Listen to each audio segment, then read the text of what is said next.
Welcome to Hidden in the Universal Vault. I'm Ron, your host, and I'm welcoming you to tonight's review. And we're taking a look at a Christmas movie which came out in 2013. I do believe 2013. Yeah, 2013. And let me run down the cast for you in this. This has Morse Chestnut, Taye Diggs, Regina Hall, Terrence Howard, Nia Long, among others, directed by Malcolm D. Lee. The Best Man Holiday. Now, this is actually surprisingly the sequel. I'm sorry if you don't see my face. Anyways, I kind of bumped into that. But anyways, this is actually the sequel to the 1999 film, The Best Man. Now, I do have both of these movies, and even though I didn't watch this, we'll save this one for a later day because we'll save it eventually. We'll get to that soon. But anyways, I want to talk about The Best Man Holiday. This was actually directed by Malcolm D. Lee, as I said before. He wrote it, and funny enough, Spike Lee did produce the first movie. He was not part of this film as a producer. So I want to get that out of the way. The beginning kind of gives away the ending to The Best Man. Yes, The Best Man was released in 1999. So 14 years later, a sequel was made. It seemed like a lot of movies decided to cash in and make sequels. Last year we had stuff like, it seemed like sequels to older movies, like we had Men in Black 2 come out. It's the same way of when Riddick was made, which also came out the same year this did. So it was kind of similar how Universal released Riddick, which took decades after 2004's Chronicles of Riddick. But I am getting ahead of myself. Let me pull the slipcase out. So I'm getting ahead of myself. But if you have not seen this, you might want to go watch the original because it does give away the ending to the first movie. But basically, essentially, it follows these group of people who are like sort of like married. They're sort of like the best man and groomsmaid, that kind of thing. So basically it's set at Christmas time, which honestly the title Best Man Holiday is kind of dumb. The movie should have been called The Best Man Christmas or A Best Man Christmas, and it would make more sense. Because calling it holiday kind of basically is set on 4th of July, is set on Halloween. Having this holiday kind of doesn't make sense, but then again, holiday season sort of makes sense. But I'm getting ahead of myself. I really want to talk about the movie. So it focused, like I said, a group of these people. So Morse Chestnut plays a football player. He plays a football player who's I'm going to show you the cover, who's married to this woman. I do believe, I don't know who the actress is. Cyan Lutton.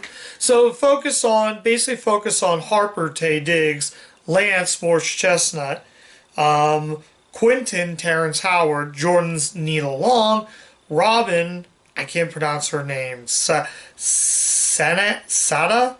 Lanehan, I'm butchering that name, and Mia, Monica Callahan, and Mooch, which is Harold Pinan, Candy. Now I know Regina Hall. I do know who Regina Hall is, and Shelby is Melissa Day. I don't even know her last name. I'm sorry I'm bad on names, but yeah, let's focus on them. Basically, he's like, Morse Chestnut's a football player, as I said. Taye Diggs is like, he writes these books. Though John Michael Higgins is in it, but he's only like in one scene in the movie, which he plays Taye Diggs' publicist. He's an author, though. So Terrence Howard's sort of like a bachelor, and they're just celebrating Christmas. It's a Christmas season.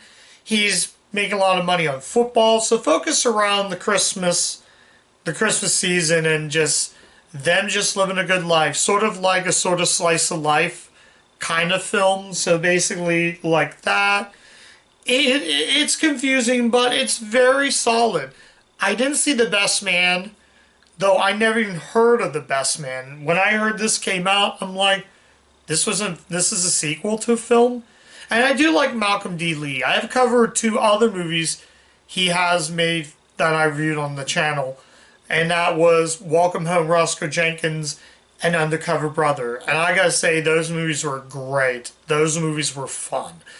This movie on the realm, it's not as funny as those movies. I'm not cracking up laughter.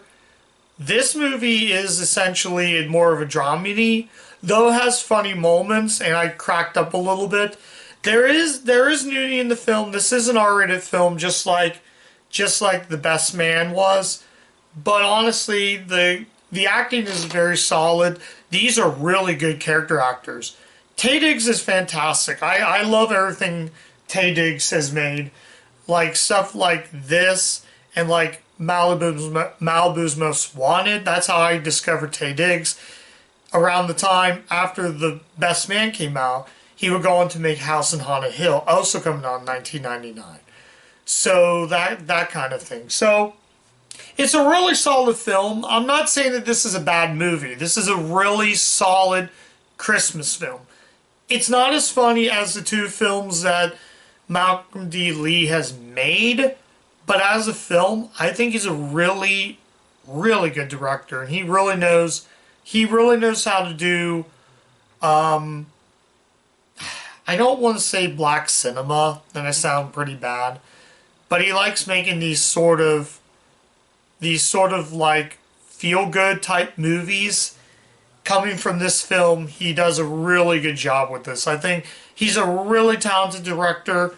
If I was doing my version of the Universal Legends Awards, which is essentially just my version, kind of like Disney Legends, Malcolm D. Lee would be the nominee for the Universal Legends Award if I was doing a whole thing. So I want to do something like that, devoted a spotlight on that, but we'll see about that. But I really liked The Best Man's Holiday. It's very touching, very sad, very heartwarming story. It has a very Christmas feel to it, and that's what I think is really good. I really honestly should have watched The Best Man before I dived into this. If I would have knew about that, I would have watched that first. Like I said, I am going to check it out eventually. Eventually, I'll get to that. But I had a good time with this movie. I think it's very, very solid, and I think personally, if you're really into those sort of feel-good movies, definitely check it out. But anyways, before I go into the final verdict, kind of knew about the final verdict. This movie definitely has, I got it with the slip. I actually found this at a yard sale somewhere, so I had to check it out. There's the cover. And there's the back. I really like that scene a lot where the guys are dancing, having a good old time. So, yeah. I did watch most of the special features. I didn't watch all of them. But there was a gag reel, Holiday Reunion, making of The Best Man Holiday. That's a really good featurette. It actually tells you more about the first, The Best Man.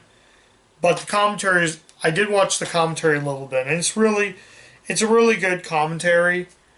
Yeah, though I found this really weird that in terms of aspect ratio, the first Best Man is a 185:1, but for the sequel, it's a 240:1. Yeah, I kind of want to complain about that. Can we stop changing widescreen ratios in movies? It really bugs me these days. Studios want to change the ratio. I mean, honestly, just stop. If you're going to pick one ratio, just stop. But that's not really what it is. And is there anything else I could say about this film though? It gets very sad at some moments, and not going to tell you what happens to one of the characters. I'll kind of spoil it. So Taye Diggs' wife is pregnant, so I'm going to kind of talk more about the film before I go into final verdict. So Taye Diggs' wife is pregnant, so yeah. So they're trying to figure it out, that kind of thing, though. But there's a scene where the one guy, I want to say this guy, is cheating on Regina Hall. So she gets mad, says, "Kids in the car." So she gets mad, sees the other woman he's hanging out, and they start one giant cat fight. And it's just crazy, though. I thought it was going to be slapstick. There's some scenes where he's playing football. Some of the football stuff's really good. So, yeah, it's really, like I said, it's really well made, well done. And, yeah, it's definitely a movie you should definitely check out if you like those holiday-type films. But anyways, that's all I have to say about this film. So, yeah, I'm not really going to go, and the disc isn't much. But, anyways, yeah. So, let's go on and talk about, let's get to the final verdict. Final verdict, should you see The Best Man Holiday? And, although, if you really like the original Best Man, then definitely check out Best Man Holiday. You might want to check it out there. If you enjoyed the first one and you want to see where these characters go, especially around the Christmas season, definitely check this movie out. But personally, I think, yeah, sure. I'm just going to put it as a simple recommended. I am going to check out The Best Man, so you'll see that review eventually. What I should have did was watch that first. If I had watched that first, then this, I probably would have gave a little bit more about the plot. But Malcolm D. Lee's direction, his writing, he's a really good writer. Like I said, I really liked Undercover Brother. I thought that movie was a hoot. Welcome Roscoe Jenkins was also a hoot. Those two movies are just slapstick funny. Those two, in terms of his best, those two I can recommend a little more than this. But, like I said, this is good. This is solid. It's not as funny as those two are. In fact, my favorite movie he made for the studio still probably goes to Undercover Brother. That movie was just so much fun. It was a lot of fun. It was like absolutely hysterical. I'm sitting there laughing at that. Welcome Home, Roscoe Jenkins is second. I will say that movie did make me laugh a little bit more. That movie was funny. But as a film like this, I could still recommend it. If you want a Christmas movie to watch during the holiday season, definitely check out The Best Man Holiday. So, yeah, that's it. I'm gonna say a goodbye. So yeah, if you do like the stuff I put on the channel, but like I said again, thank you so much guys for watching the review of The Best Man Holiday. Check the movie out. I feel like it's definitely a keeper. I'm definitely going to watch this. And eventually, like I said, I will watch this on the channel. So definitely, if you like my content that I have, go check out some other stuff I have. I have tons of reviews for the season. And yeah, just go to my channel, like, comment, subscribe. Let me know what you think of The Best Man. Is it something that you guys like? Is there something I missed in the film? But if you do like this and my other content on the channel, stop by the channel, stop by, say hello. If you like the content, like, comment, subscribe, do all the good stuff, ring the bell. I know YouTube loves for you to ring the bell. But if you are interested in this, check out the channel. And as always, keep watching those Universal movies. I'll catch you guys next time. Bye.